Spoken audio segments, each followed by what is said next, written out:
Hey, Upward Bound. So for today's workshop, we're going to be exploring careers in art. We're going to go ahead and get started with being an architect. So an architect is a licensed professional. They design, create, plan for construction of buildings, for an example, and there are various different types of architects. So there are landscape architects, industrial, commercial, and restoration architects, just to name a few.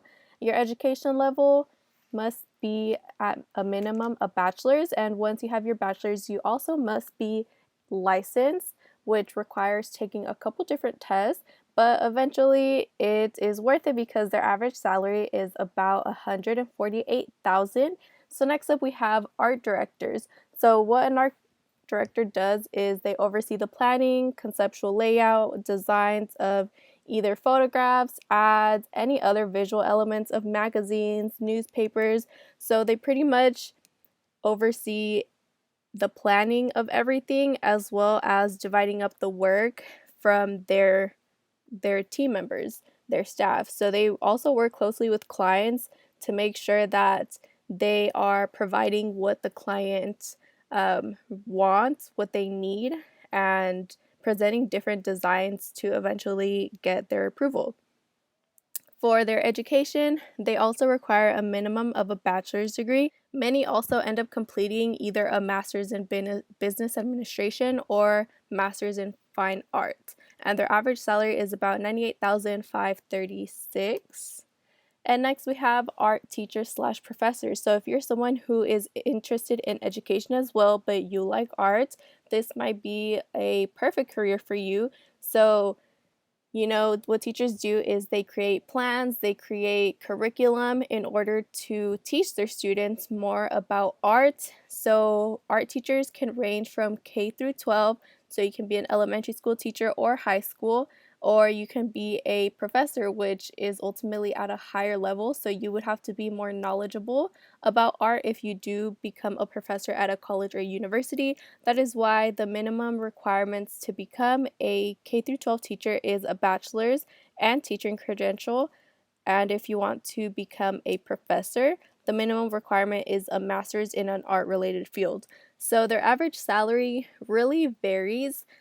Professors do usually make more than teachers do, but for teachers, if you do end up wanting to go into education, you will soon find out that you will get paid more the longer you are a teacher, as well as how many more units or credits of schooling that you do, or the higher level of education that you have, the more you will get paid. So the average salary really varies. Next up, we have graphic designers. So what graphic designers do is they create graphics and other visual images for public and private organizations. A couple of examples are they create logos, business cards, billboards, websites, event programs, and brochures. So on the right, as you can see here, are some really popular shoe brands that you see everywhere. Their level of education requires a bachelor's, and eventually the more experience, the easier it will be for you to get a job in graphic designing. And their average salary is about 56,000. Again, that depends a lot on your experience that you have. So plug for the summer, this summer for our summer program, we're actually going to have a graphic design class that's going to be offered to upcoming juniors and seniors. So if you're a 10th and 11th grader right now, you in the summer will be taking a graphic design course, which will be part of your work study, which you can ultimately make almost $1,200. So if you've ever been interested in graphics design, any type of art, then stay tuned for the summer. So another type of designer is an interior designer. So personally, whenever I think of interior designing, I think of shows like Flip or Flop, I think of Fixer Upper, where they pretty much just take really run down old houses and make them look, really beautiful. But after doing a lot more research on interior designing, interior designers actually do a lot more, and there is so much more that they have to take into consideration besides just matching colors. So they combine functionality, safety, style, and beauty to create an aesthetically pleasing interior space.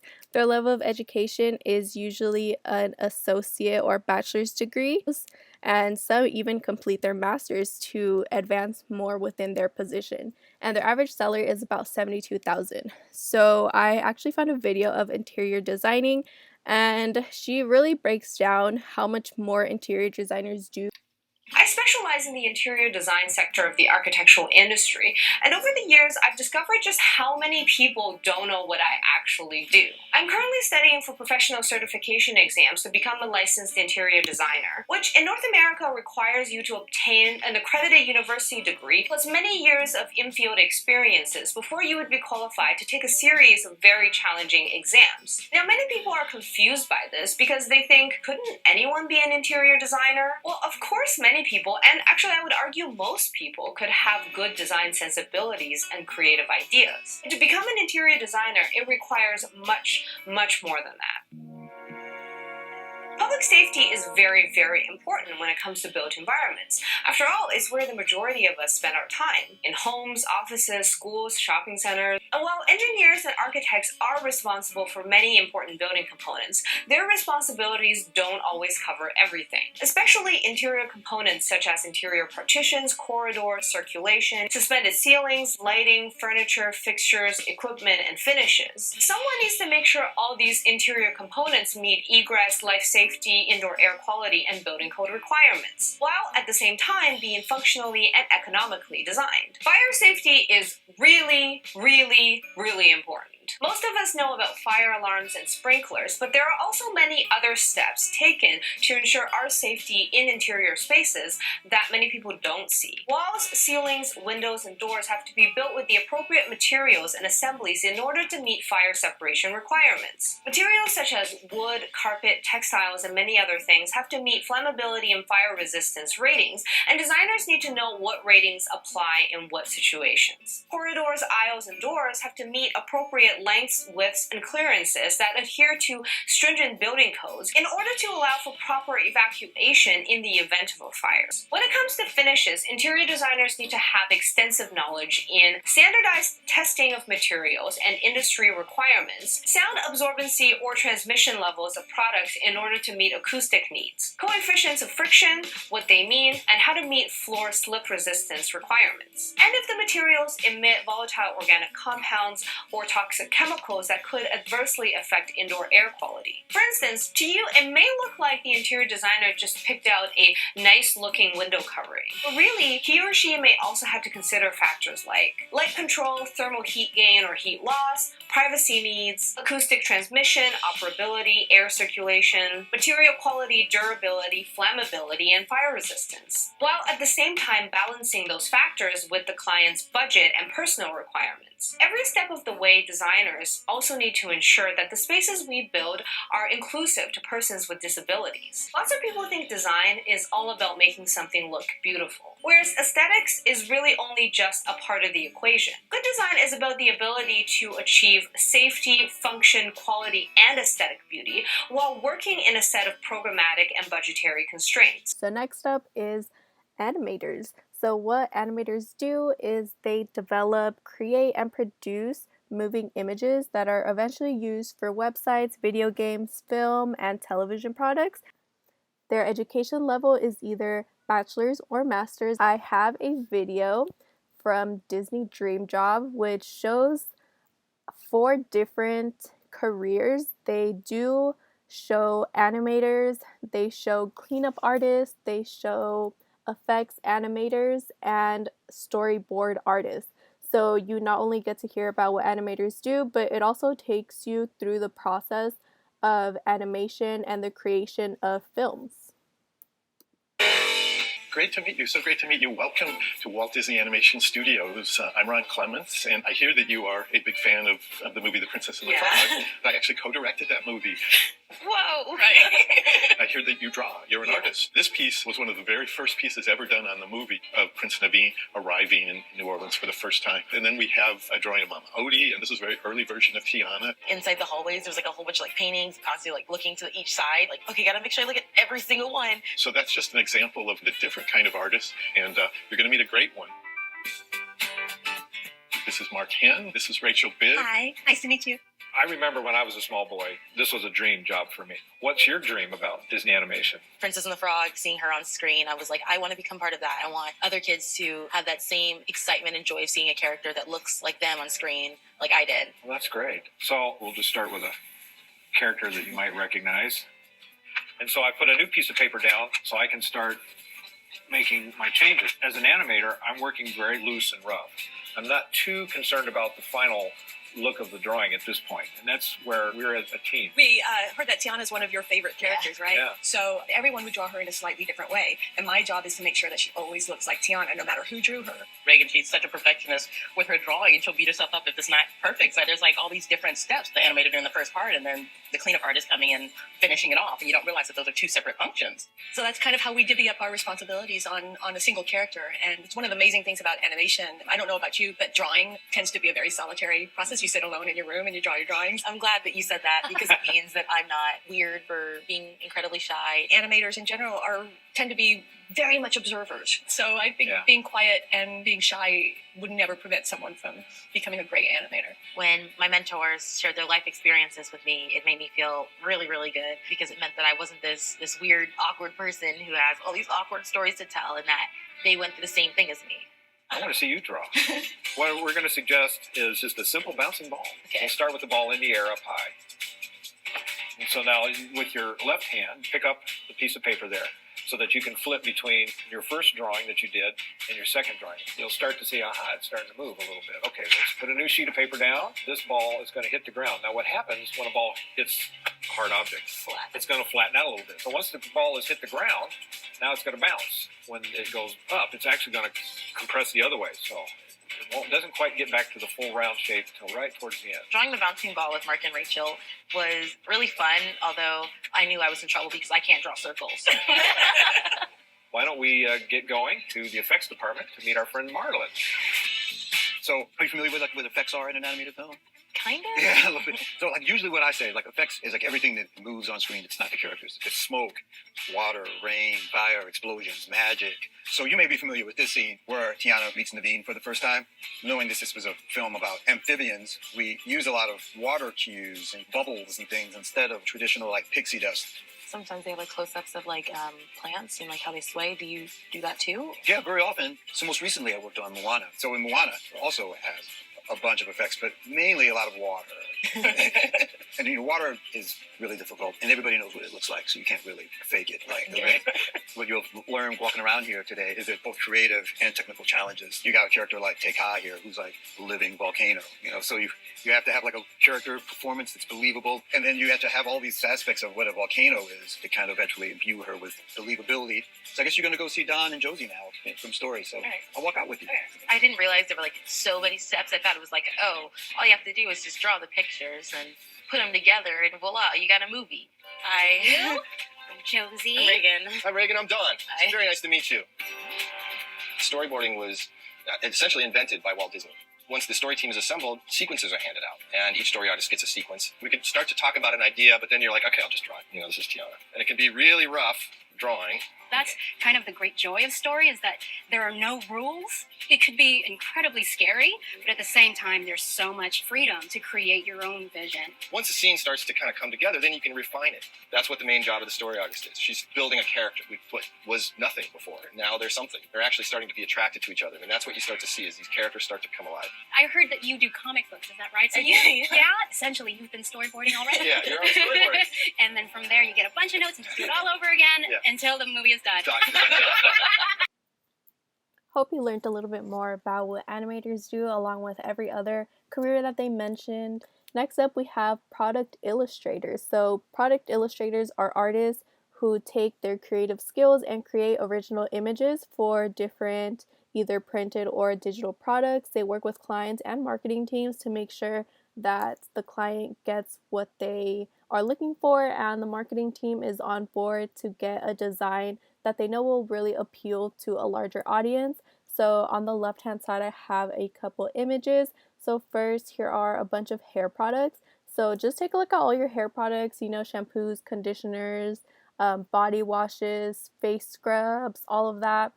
Every single one of those products has an illustration on it.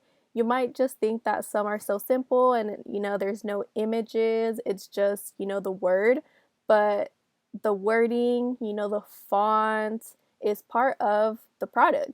So that's what distinguishes every product. So even though there isn't a specific image on some products, there was a product illustrator behind the creation of the way that the product looks. And under that, we have a bunch of chips. So as you can tell, every bag of chips has a whole different design. Product illustrators are the ones who come up with these designs that are on these bags of chips that everyone eats.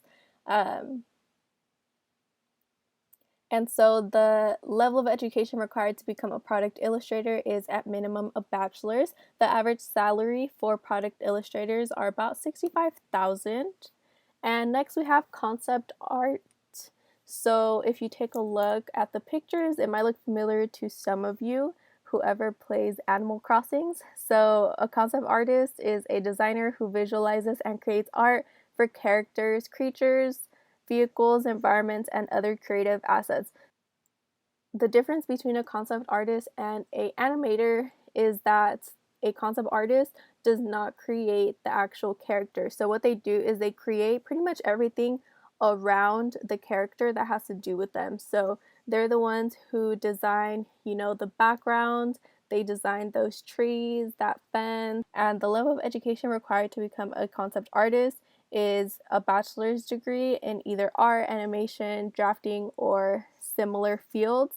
I did want to highlight a program from UC Santa Cruz. So this major is art and design, games, and playable media.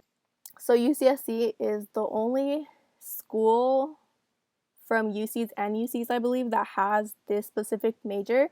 So this major is specific to video games and playable media. So if you're interested in going into designing art for video games, then you should check out the program at UCSC.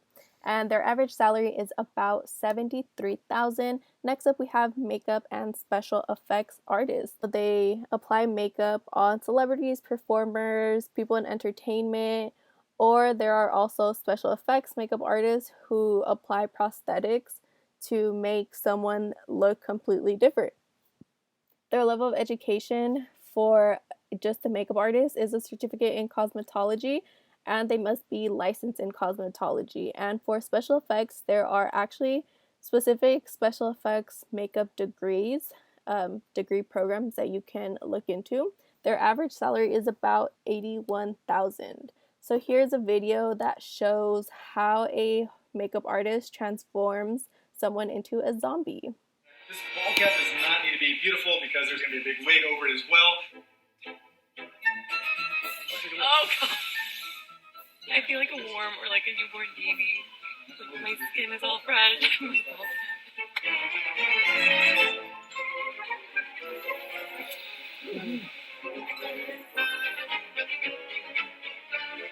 Feels like you're gonna cut off my ear. You did it. Yay, my ear made it. Total transformation. Are you ready? I am ready. Oh, she's ready. Let's do it. What's my zombie name gonna be? Beth. Zombie Beth. I'm ready to get zombified.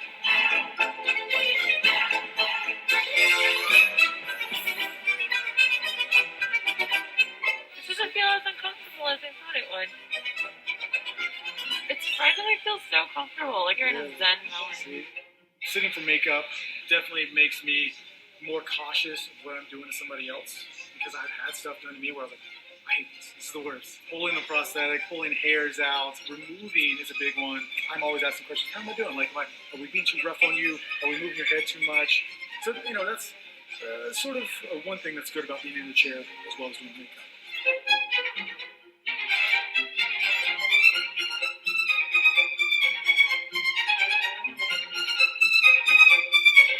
That's just getting a facial. It's like weird that I'm trying to do a facial, it kind of feels like that. It's a day at the salon for Beth, the zombie. Just throw anything down. That's why, I'm going with the undertone of purple. I wanted to make it look all bruisey and nasty, and this is just the undertone. So how weird does this look right now, right? It's all purple. Doesn't make any sense. Once I put a top coat on this, you're going to be like, there it is. So this is going to be her flesh tone, basically. And this is a technique called dry brushing. And so basically what I'm doing, you'll see the zombie start to pop, right? You'll see the color start to just go. Now it's like, it's almost there, and you've just done 2 colors on it, and that's it. I'm going to do like little small dots, because when you look at the skin, you see all these different colors, right? This just helps to start out the flush. Little grooves, with some spots.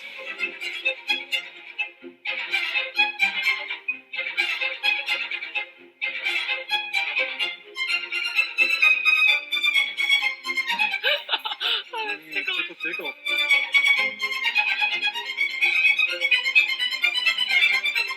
I like to do a little bit of ooziness. Just sort of changing the color of the teeth a little bit.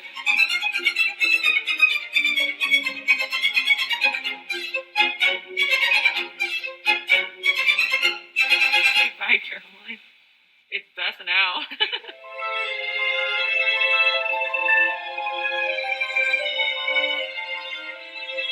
It's like being at the nail salon in zombie world.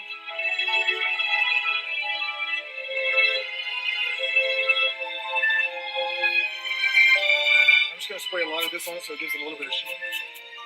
This is just a sealer. I'm going to dry her off. A little bit of shine adds, more of like a fleshy look to it. So it's time for Beth to get a hairdo. She got her makeup done, she got her nails done, and she's gonna get her hair done. Beautiful. Gorgeous. Yeah, it's looking like a good hair day for Beth. Have some slime. Beautiful.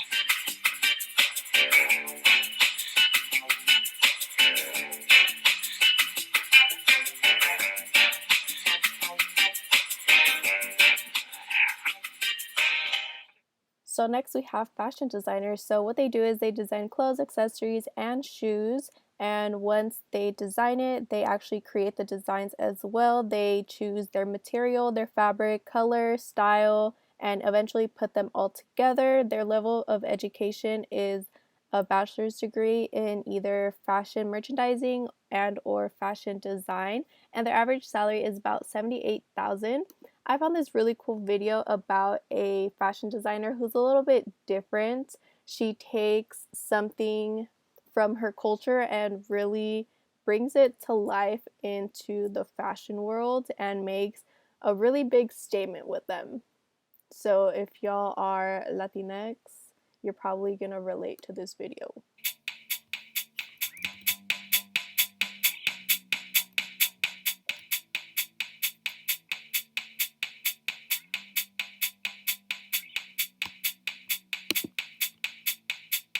I've never looked This so cool is in my like life. in the dictionary for drip, you know? Oh yeah, drip, and then you see This is so me in this. saucy. This is Brenda Akiwa.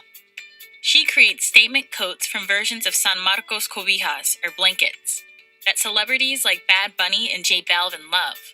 It took months for Brenda to create the perfect template to turn the blankets into high fashion streetwear. San Marcos blankets are intimate comfort items in Latinx homes that often become heirlooms. Although the blankets are often made with loud colors and bold designs, they are subtle household fixtures that represent love and family, which explains why so many people were hesitant to cut the treasured item. I was met with a lot of resistance. A lot of people immediately, when they saw what I wanted them to sew, they were like, I don't want to be involved. Brenda's process for creating the coats is simple, but varies for each coat. Since Brenda designs around the blankets, each coat is unique. After strategically placing the templates, the blankets are cut into various puzzle pieces and sewn together. She turns any fabric scraps into hats, scrunchies, and even hoop earrings. Brenda's inspiration for Akiwa came from embracing her identity as a Latinx woman. I don't think that you can disconnect being a Latinx designer from being a Latinx person in general, because those experiences carry over in every part of your life. I was really questioning what my value was as a designer. What is a classic? For example, a pair of jeans, a white tee. I created a list that was, what is a classic to you? All of my childhood references, things that I could relate to that maybe weren't considered a classic in the traditional American culture, but that they were important because they were a part of my own existence and my own identity and the things that resonated with me. Each of Brenda's coats represents important aspects of Mexican culture. This coat is inspired by Los Tigres del Norte, a Mexican band known for songs about Chicanx life. And this Virgen de Guadalupe coat represents the Catholic faith woven into many aspects of Mexican culture. Brenda hopes that other designers of color create art that embraces their experiences. Take up space and do it unapologetically and make room for the person coming after you. I feel like a goddess in this. I feel like strong and powerful. Last career that I have in this PowerPoint is a photographer / photo editor. So these can be two different things, or you can do both. But a photographer, takes pictures of either people, places, landscapes, food, pretty much anything that they want to take pictures of.